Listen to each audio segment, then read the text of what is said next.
soal tanah terlantar itu dari dulu sudah ada. Nah, tapi mungkin aplikasinya atau implementasinya tidak begitu ketat. Kalau pengalaman saya, yang betul-betul sampai diperingatkan dan dimasukkan sebagai terindikasi sebagai tanah terlantar itu biasanya ya, itu mungkin yang sudah lama, ya, di atas 5 tahun tuh ditelantarkan. Baru kemudian BPN turun menginventarisasi dan menerbitkan peringatan-peringatan. Nah, tapi kelihatannya kalau kita melihat Undang-Undang Cipta Kerja, pemerintah udah nggak mau lagi nih, kelihatannya nunggu lama-lama, dia kasih batas waktu 2 tahun tuh. Jadi kalau pengembang punya rencana, lalu dia mohon KKPR, dia membebaskan lokasi tersebut, itu kan lalu terbit sertifikat. Di situ kan disebut 2 tahun kemudian harus mulai dimanfaatkan itu tanah. Kalau tidak dimanfaatkan, artinya kita bisa lihat si BPN itu akan mulai turun dan mulai mengidentifikasi mana nih tanah-tanah yang sudah terbit 2 tahun, tapi tidak dimanfaatkan. Kemudian baru dimulailah surat peringatan 1, surat peringatan 2, surat peringatan 3, sampai ke surat pencabutan. Nah itu tanah terlantar tuh prosesnya cukup panjang sebetulnya. Kalau saya membaca RPP, sebelumnya itu seingat saya PP yang sekarang 30 hari untuk SP1, SP2, SP3. Tapi yang RPP ini ada perubahan nih. SP1 90 hari, SP2 45, SP3 30. Jadi artinya memang jangka waktu diperketat menjadi 2 tahun, dipertegas lah ya, sebelumnya kan nggak begitu jelas. Sekarang dibilang 2 tahun. Tapi SP-nya itu diperpanjang. Dengan maksud saya rasa memberikan kesempatan kepada si pemegang hak atas tanah itu ya untuk melakukan sesuatu atas tanahnya sesuai fungsinya, sesuai rencananya apa. Nah, kalau juga tidak, SP1, SP2, SP3 sudah, yaitu sampai ke akhirnya pencabutan hak atas tanah. Jadi, masuk Bu singkatnya untuk pengembang.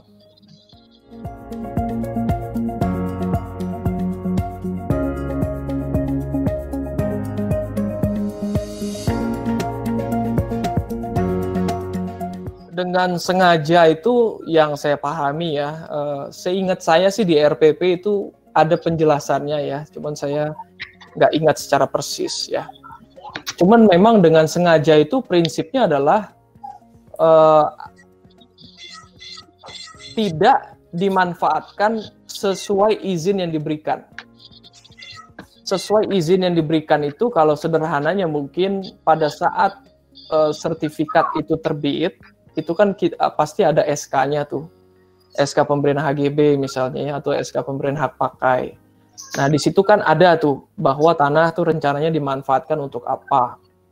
Lalu ada ketentuan-ketentuan tambahan mengenai apa yang menjadi kewajiban dari pemegang hak atas tanah ketika pemberian hak atas tanah itu terjadi. Nah, itu sih sebetulnya prinsip bahwa sudah ditegaskan fungsinya untuk ini, dimanfaatkan rencananya untuk ini, tapi tidak dilaksanakan, nah itu sudah dianggap ya melanggar, dan saya sih menafsirkan dengan sengaja itu ya dengan tidak melaksanakan pemanfaatan tanah sebagaimana mestinya. Nah, cuman seingat saya sih di RPP tuh ada penjelasan Pak, nanti mungkin saya bisa lihat lagi, nanti saya bisa komunikasikan sama Pak secara terpisah. Nah, untuk kaitannya dengan Perpres sih sama sih Pak. Jadi kan Perpres kan bicara tanah yang ditelantarkan itu bisa dijadikan konteks untuk reforma agraria. Nah, cuman tetap bahwa penetap tanah itu harus dinyatakan terlantar dulu. Baru kemudian bisa dialokasikan untuk kepentingan reforma agraria. Nah, tanah terlantar itu tadi seperti yang saya sampaikan sebelumnya tetap ada prosesnya Pak, tidak langsung bisa ditetapkan. Jadi ada peringatan pertama, peringatan kedua, peringatan ketiga, baru kemudian ada pencabutan. Dan di dalam RPP saat ini sebetulnya kan tadi saya udah bilang ada perubahan tuh, perubahan jangka waktu. Dan di ketentuan peralihan RPP dikatakan kalau memang SP1, SP2 itu sudah berjalan, lalu kemudian PP ini berlaku, maka harus diulang tuh. Jadi artinya kan pemegang hak atas tanah yang dianggap menelantarkan tanah punya kesempatan yang bisa dibilang lebih panjang kan jadinya untuk menunjukkan bahwa kami akan melakukan sesuatu terhadap tanah itu.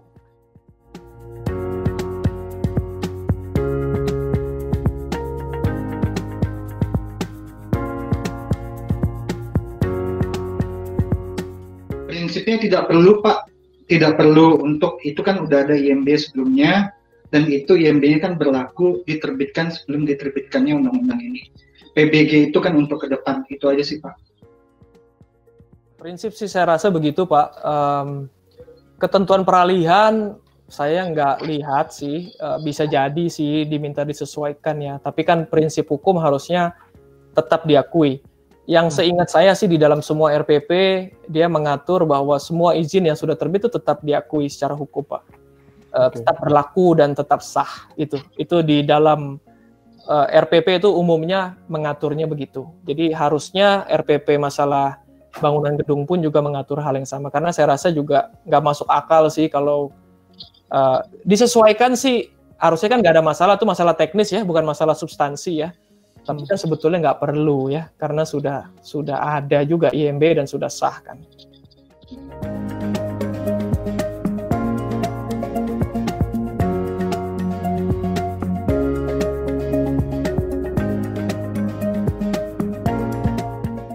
Nah, yang saya pahami Pak ya, memang ini kan baru ya, saya juga agak bingung waktu membacanya ini, apalagi ketika mengetahui hak ruang atas tanah dan hak ruang bawah itu kan bisa diberikan hak atas tanah yang kita udah kenal sekarang gitu loh, HGB, hak pakai kan rasanya nggak nyambung.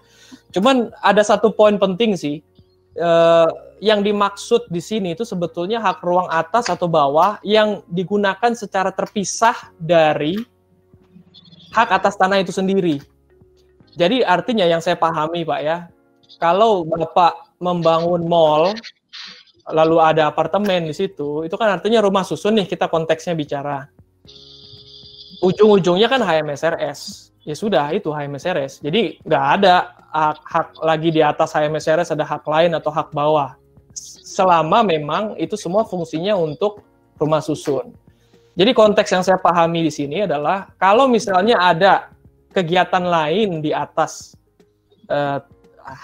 rumah susun itu ya, mungkin ada sesuatu di atas itu atau di bawah lah yang paling gampang untuk MRT misalnya. Jalur MRT di bawah itu yang bisa disertifikasi dengan HGB atau hak pakai atau HPL tadi itu Pak. Jadi kalau Bapak sudah punya HGB lalu HGB-nya berubah menjadi HMSRS, ya sudah itu adalah hak Bapak. Tidak perlu lagi kalau bangun sesuatu di atas HMSRS itu kemudian ada hak lain. Itu yang saya tangkap sih begitu Pak sejauh ini. Jadi apa yang Bapak fungsikan itu haknya, tapi kalau ada kegiatan lain yang terpisah dari apa yang ada di situ, itu yang dinamakan hak ruang atas tanah sama hak ruang bawah tanah yang kemudian bisa diterbitkan sertifikat lain Pak.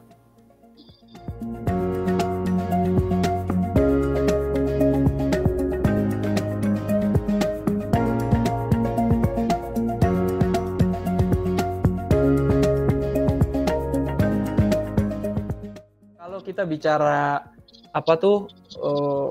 aturan tata ruang itu kan di Perda Pak, tadi juga sudah dibahas di presentasi, dan sebelum Undang-Undang Cipta Kerja kan juga udah jelas itu semuanya Perda Pak, Perda RT RW, Perda RDTR, jadi ada Perda RT RW provinsi, ada Perda RT RW kabupaten kota, ada Perda RDTR. Jadi harusnya perubahan tata ruang ya perubahan Perda, itu prinsipnya Pak. Jadi tidak bisa di kepala daerah saja, ya kecuali ya mungkin di dalam Perda itu sendiri memberikan kewenangan kepada kepala daerah untuk mengubah dalam batas-batas tertentu tata ruang. Ya itu sih bisa saja. Tapi prinsip Perda, kepala daerah nggak punya hak untuk mengubah tata ruang sepihak gitu Pak, kalau itu sudah diatur di dalam Perda.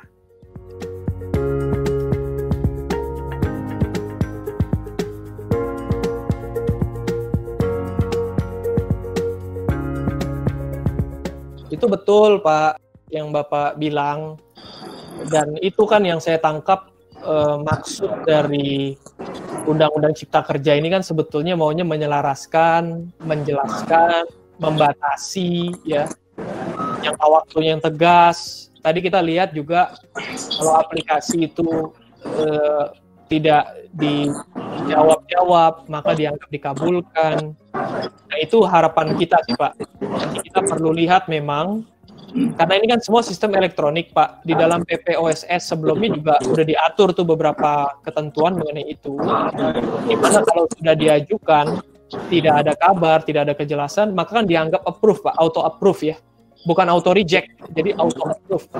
Itu kan sudah ada di PPOSS. Jadi berdasarkan PPOSS, karena rezim pemerintahannya yang terbitkan juga sama, saya rasa hal yang serupa juga akan diatur di dalam mekanisme perizinan bangunan untuk berdasarkan Undang-Undang Cipta Kerja ini.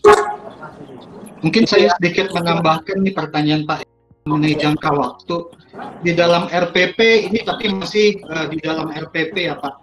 Untuk jangka waktu penerbitan PBG itu sebenarnya kan ada beberapa tahapan. Salah satunya adalah tahapan pemeriksaan. Nah, tahapan pemeriksaan baik oleh TPA atau TPT ini, untuk TPA khususnya, untuk bangunan selain bangunan rumah tinggal yang sederhana, itu sudah diatur. Kalau dia hanya 5 kali pemeriksaan maksimal, dan maksimal 28 hari kerja.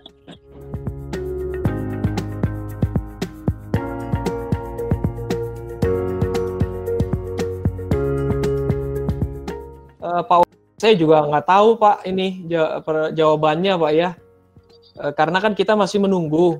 Tadi tugas PP3 kan saya sudah presentasikan tuh, dia penyediaan rumah umum, dia juga pengelolaan rusun umum dan rusun khusus. Jadi memang betul yang Bapak sampaikan, bisa saja tuh overlap dengan kewenangan Pemda, itu betul ya.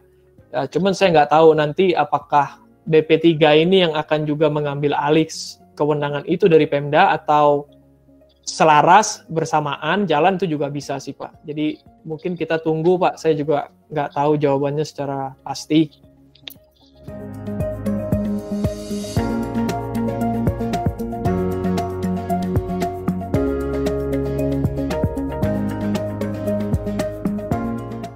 Harusnya sih sudah Pak, kalau izin usaha kan sudah dari dulu ya.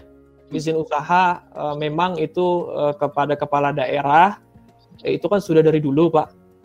Kalau izin operasional saya nggak tahu spesifiknya ya, apakah diperlukan izin operasional terkait pengelolaan rusun atau enggak. Tapi yang jelas izin usaha sebagai property manager itu tentunya ada dan memang sudah dari dulu yang saya mengerti.